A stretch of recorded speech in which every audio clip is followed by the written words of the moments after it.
कधी कधी न ठरवलेली गोष्ट सुद्धा सक्सेसफुल होऊन जाते आणि महिनाभरापूर्वी विचार करून ठेवलेली काहीतरी प्लॅनिंग केलेली गोष्ट सुद्धा अनसक्सेसफुल होऊन जाते. होतं ना तुमच्यासोबत पण असं?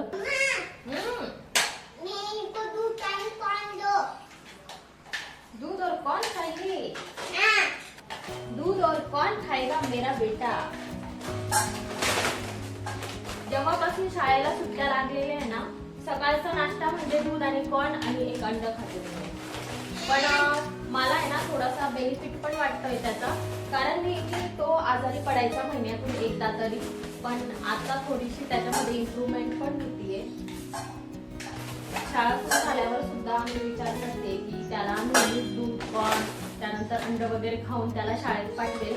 पण बघू किती पॉसिबल होतं ते, कारण की सकाळची जी गडबड असते ना, दीदीशा, विनय, दीदीशाचे बाबा, तिघांचा टिफिन असतो. ये पता है आपको, ये मेरा बेटा है और ये जब सुबह सुबह उठता है ना, तो सुबह उसकी आंख भी नहीं खुलती है, आधी नींद में ही होता है और बेड के ऊपर सोते सोते ही बोलता है कि ना मुझे वाईफाई ऑन करके दो, मुझे निकी देखना है. मतलब निकी ना ऐसा एक शो है यूट्यूब के ऊपर, वल्लाद एंड निकी ऐसा कुछ तो नाम है. लेकिन है ना पता है, ये सिर्फ गाड़ी का शो देखता है. गाड्या बघायला याला इतक्या आवडतात ना की, आणि त्यातल्या त्यात राजस्थानचं काय नाव आहे त्याचं, मिस्टर इंडियन हॅकर, तो याचा इतका फेवरेट आहे ना. आणि इव्हन मला वाटतं आपल्या इंडियामध्ये ना बरेचसे लोक त्याचे व्हिडिओ बघतात, आणि त्याचं बघता बघता मला पण एवढी सवय पडली ना त्यांचे व्हिडिओ बघायचे. खरंच खूप भारी व्हिडिओ बनवतात बरं का. गाड्या तर अशा उडवतात ना की आपण सुद्धा म्हणजे शॉक होऊन राहतो. नवीन नवीन काय काय गेम वगैरे त्यांच्या युट्यूब चॅनल मध्ये असतात, ते विनायला खूप आवडतात आणि मोठ्यांना पण आवडतात त्यांचे व्हिडिओ. आणि मग तो सकाळी उठल्या उठल्या मिस्टर इंडियन हॅकर लावतो, कधी कधी कोण रे तो, नाही मिस्टर इंडियन हॅकर नंतर तो दुसरा पण, मेरा भाई तू, काय नाव आहे त्याचं, डिओ. डिओ नावाचा एक कुत्रा आहे त्या, आणि त्याचे डॅडी म्हणजे ज्याने त्याला पाळलंय ना त्याला, तो त्याचं म्हणतोय डिओचे पप्पा. म्हणजे त्याचं ते गाणे आहे, मेरा भाई तू मेरी जान है. खूप वेळा त्याने तो व्हिडिओ बघितलेला आहे. असं युट्यूबचं बघून बघून आहे ना मला पण असं वाटतंय की आपण पण एक पप्पी घ्यावा म्हणून. पण हे कार्टून एवढे आहे ना माझे की दुसरं कोणाला घ्यायची गरजच नाही. चल बस, ये लीजिए आपका नाश्ता. तुला या फणसाच्या बिया खायच्या का? ठीक आहे, मी तुला त्या उकळून देते. ओके. माहितीये तुम्हाला, 100 रुपयाचं फणस मी घेऊन आलेली होती, आणि काल जेव्हा त्याला कापायला घेतलं ना तर अर्ध फणस हे खराबच निघालं. आणि मग मिस्टर म्हणतात की अर्ध फणस जरी खराब असलं ना तर बॅक्टेरिया सगळीकडे पसरलेल्या असतात, त्यामुळे ते कोणीच खाऊ नका. पण मी मानते कशाची, एवढं 100 रुपयाचा फणस घेऊन आलो. आणि मग मी म्हटलं ठीक आहे, आपल्याला गरं तर काही खायला भेटले नाही, पण त्याच्यामधले बिया तर आपण नक्कीच खाऊ शकतो. मग मी ना बिया साईडला काढून ठेवलेल्या होत्या, आणि आज मी ज्या सॉर्ट आउट करते ना तो हाताला असा गुळगुळीतपणा लागतोय त्या. आणि या बिया सॉर्ट आउट करताना आहे ना माइंड असं रिलॅक्स वाटत होतं, कारण तो गुळगुळीतपणा हाताला लागत होता. आपण टीव्ही मध्ये बघतो बघा, काही काही ऍक्टिव्हिटी अशा होतात ना की माइंडला रिलॅक्स करून जातात. त्यापैकी मला असं वाटतं की ही एक ऍक्टिव्हिटी आहे. तुम्ही पण हे ट्राय केलंय का घरी? कमेंट मध्ये मला नक्की सांगा. फणसाचे गरं खायला भेटले नाही म्हणून काय झालं, बिया बघा किती साऱ्या निघाल्या आहेत. मस्त उकळणार आणि त्याच्यावर ताव मारणार बरं का. काल रात्रीचा भात वाचलेला आहे, आणि ना 2-3 दिवसापासून सारखा भात वाचतोय, त्यामुळे मला आहे ना तो टाकून द्यावा लागतो. पण मी आज असं काहीतरी बनवणार आहे ना की या भाताचा यूज होईल. काय बनवणार आहे ना, सिक्रेट आहे, सिक्रेट. व्हिडिओ शेवटपर्यंत बघा. आमच्या घरामध्ये जास्त करून भातच बनतो, आणि मग एक्स्ट्रा टाकावा लागतो, कारण की लहान मुलांना कधी पण भूक लागते, आणि एक्स्ट्रा टाकल्यामुळे कधी कधी वाचतो पण. इतका सारा भात वाचत होता ना की त्याला फेकून सुद्धा द्यावंसं वाटत नव्हतं.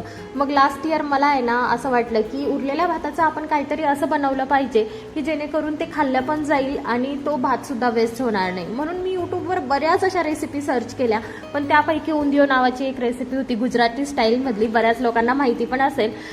पण ते बनवताना खूप मेहनत घ्यावी लागते, म्हणून मग मी म्हटलं नको, हे करायला नको, आणि घरामध्ये तसं कोणी खाल्लं पण नसतं.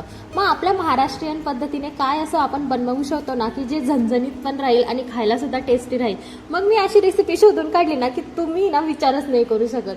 म्हणजे मी उरलेल्या भाताचे पापड तयार केलेले आहेत. म्हणजे ते कसे ना तुम्हाला सांगते. इथे मी एक पूर्ण लसूण सोलून घेतलेला आहे, त्यानंतर 4 लाल मिरच्या टाकलेल्या आहे, हिरवी मिरची सुद्धा तुम्ही टाकू शकतात, आणि जो भात होता मोकळा करून मग त्या मिक्सरमध्ये ऍड केलेला आहे. आता याला मी मस्त ग्राइंड करून घेणार आणि जी पेस्ट तयार होणार ना एका भांड्यामध्ये काढून घेणार. आम्ही कोलम जातीचा भात वापरतो, त्यामुळे तो खूप मोकळा होतो, आणि आपल्याला पेस्ट थोडीशी आहे ना असं इडलीचं पीठ कसं बनवतो आपण त्या टाईपमध्ये बनवायचं आहे. म्हणून मी थोडंसं पाणी ऍड केलं, आणि मीठ मी ऍड करणार होती पण थांबून गेली, कारण की प्रत्येक याला मी थोडं थोडं मीठ टाकण्यापेक्षा जेव्हा पूर्ण बॅटर रेडी होईल ना तेव्हा एकदाच मी मीठ ऍड करणार आहे. कोलम जातीचा तांदूळ असल्यामुळे आपल्याला इथे पाणी ऍड करावं लागलेलं आहे, आणि इतर जातीचा म्हणजे इंद्रायणी वगैरे असणार ना तर तो इतका चिकट असतो ना की त्यामध्ये सुद्धा पाणी ऍड करावं लागतो. पण कोलमपेक्षा इंद्रायणी जातीचा जो तांदूळ आहे त्याला चिकटपणा जास्त असल्यामुळे अजूनच पापड खूप छान बनतात.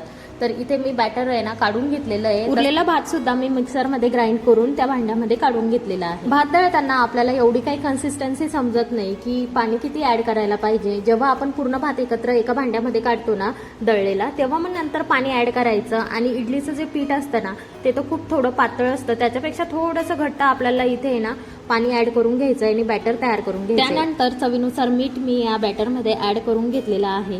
किती सिंपल आहे ना ही रेसिपी. म्हणजे बघा ना, भात तर तयारच असतो, कुठेही आपल्याला 2-3 दिवसापासून प्रिपरेशन करावं लागत नाही की आधी तांदूळ दळून आणा, नंतर त्याला ग्राइंड करा, नंतर त्याला सुकवा वगैरे, इतकं सारं असतं ना. म्हणजे त्यापेक्षा मला वाटतं की अशा प्रकारचे जर पापड आपल्याला करायला सांगितले ना कोणी तर आपल्याला पापड करायचा काही कंटाळा येणार नाही. कारण की आजकालची जनरेशन तर इतकी ना म्हणजे काम चुकार म्हणतात ना त्याला, म्हणजे माझ्यासारखे जनरली इतके म्हणजे आळशी झाले ना की आम्हाला कोणी म्हटलं ना पापड कर म्हणून तरी सुद्धा आम्ही करणार नाही. आम्ही म्हणतो की विकत घेऊन येतो म्हणून. पण जर अशा प्रकारचे पापड जर करायचे असतील ना तर आम्ही लगेच तयार होणार बघा. आणि हे पापड मी स्वतः वाळवून नंतर खाल्ले सुद्धा आहे, तळले सुद्धा आहे. तर छोट्याशा पापडाचा खूप मोठा पापड तयार होतो, आणि ना याच्यामध्ये कोणत्याही प्रकारचा सोडा किंवा काही ऍड करायची गरज नसते. हां, जर तुम्हाला वाटलं तर तुम्ही थोडाफार इनो ऍड करू शकता, हे तुमच्यावर डिपेंड आहे कम्प्लिटली. पण मी काहीही ऍड न करता सुद्धा पापड बनवलेले आहेत, खूप सुंदर लागतात. आणि हे पापड इतकी टेस्टी लागण्याचं सिक्रेट माहिती आहे, त्यामध्ये ऍड केलेला लसणामुळे ह्या पापडाची टेस्ट इतकी ऑसम लागते ना, एकदम डिलिशियस. हां, आणि मी तुम्हाला सांगायचं विसरून गेली, यामध्ये मी जिरं पण ऍड केलेलं आहे, आणि त्यानंतर पांढरं तीळ सुद्धा ऍड केलेला आहे. हवं असल्यास तुम्ही आणखीन इन्ग्रेडियंट्स इथे ऍड करू शकता. म्हणजे मला आठवतं ना, मी लहान होती ना तेव्हा माझ्या मम्मीला म्हणायची मला पण पापड करायचे, पण आहे ना आपण जे करतो ते आपल्याला व्यवस्थित जमत नाही. ऑलरेडी इतकं पापडांचं आहे ना पापड पसारा असतो ना की आईला असं वाटतं की नको बाबा यांनी मध्ये यायला. तसं इथे विनय आणि रिदिशाचं काहीतरी आहे बघा. मी इकडे पापड तर बनवते पण त्यांना सुद्धा माझ्यासोबत करू लागायचे असतात. चला, तर हे पापड बनवणं सुद्धा सिंपल आहे. आणि इथे जे उरलेलं बॅटर आहे ना ते थोडंसं मी चाखून पाहिलं, खरंच खूप भारी लागतं. रिदिशाने तर पूर्ण चाटून पुसून हे पातेलं पूर्ण क्लिअर करून टाकलं. नाव इट्स टाइम टू ईट फणसाच्या बिया, ज्या की माझ्या खूप फेवरेट आहे. आणि मी काही खायला बसले ना की माझा मुलगा येऊनच बसतो आणि मी त्याला शिकवते की काय खायचं काय नाही. रिदिशाला आहे ना खूप नखरे असतात, हे खायचं नाही ते खायचं नाही, पण विनयला आहे ना खूप आवडतं. तर व्हिडिओच्या सुरुवातीलाच मी तुमच्यासोबत बोलली होती की काही गोष्टी ह्या आपण ठरवून करत नाही तरी सुद्धा त्यांचा रिझल्ट इतका सुंदर येतो ना, आणि काही गोष्टी आपण ठरवून केलेल्या असतात तरी सुद्धा त्या बिनसतात. मग त्याच्यापैकीच हे एक उदाहरण आहे. म्हणजे मी यूट्यूबवर काहीतरी सर्च करून काहीतरी वेगळंच बनवणार होती, पण काहीतरी मी वेगळंच बनवलं आणि रिझल्ट इतका सुंदर आला ना की प्रत्येक वर्षी मी आता आहे ना बनवते. आणि जास्त करून आहे ना उन्हाळ्यातच बनवते, कारण पावसाळ्यात आणि हिवाळ्यामध्ये जास्त ऊन नसल्यामुळे भात हा खराब होऊ शकतो म्हणून. और यहाँ पे मेरा बाबू भी मुझे कंपनी देने के लिए आ गया है. मतलब जहाँ मैं जाऊँ ना वहाँ पीछे पीछे ये मेरे आता ही है. म्हणजे मी रिदिशाला किती आवाज दिले, ये रिदिशा फणसाच्या बिया खायला. ती लांबूनच म्हणते मला काही आवडत नाही, तुम्ही दोघं खा म्हणून. आणि ह्या बिया खातानाची मजा माहितीये, जेव्हा आपण त्या बिया हातात घेतो सोलताना नुसत्या अशा घसरतात. मग विनय म्हणतो मम्मा तू सोलून दे ना प्लीज. मग त्याला 1-2 सोलून देते आणि नंतर म्हणते की तू तुझं कर आणि शिक म्हणून. तसं त्याला सुद्धा नवीन गोष्टी शिकायला खूप आवडतात. तर इथे मस्त आम्ही फणसाच्या बिया खाल्ल्या. तुम्ही सुद्धा आणला की नाही फणस आतापर्यंत घरी? कारण की उन्हाळ्याच्या सीझनमध्येच जास्त करून फणस भेटतो. मी तर भाजीचा फणस घ्यायला गेली होती पण मला तिथे भेटलाच नाही, सगळे पिकलेलेच होते आणि इतका पिकलेला फणस मला भेटला ना की आतून तो पूर्ण खराबच निघाला, म्हणून इथे फणसाच्या बियांवर आम्ही ताव मारला. चला, फुल नाही तर फुलाची पाकळी. आणि इथे ना मी पापड केल्यामुळे थोडंसं काय म्हणता ना टाईम मॅनेजमेंट माझा चुकलेला आहे, म्हणून इथे मी बनवलेला आहे गरमागरम असा सांजा. आता आमच्या इथे सांजा म्हणतात, कोणी याला उपमा म्हणतात, तिखट रवा म्हणतात. तुमच्या इथे काय म्हणतात ना मला कमेंटमध्ये नक्की सांगा बरं का.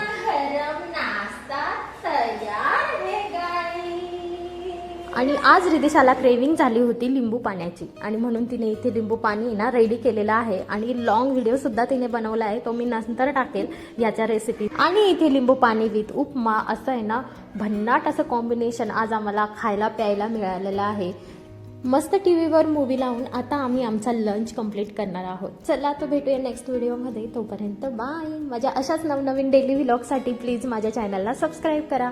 भेटूया नेक्स्ट व्हिडिओमध्ये. बाय.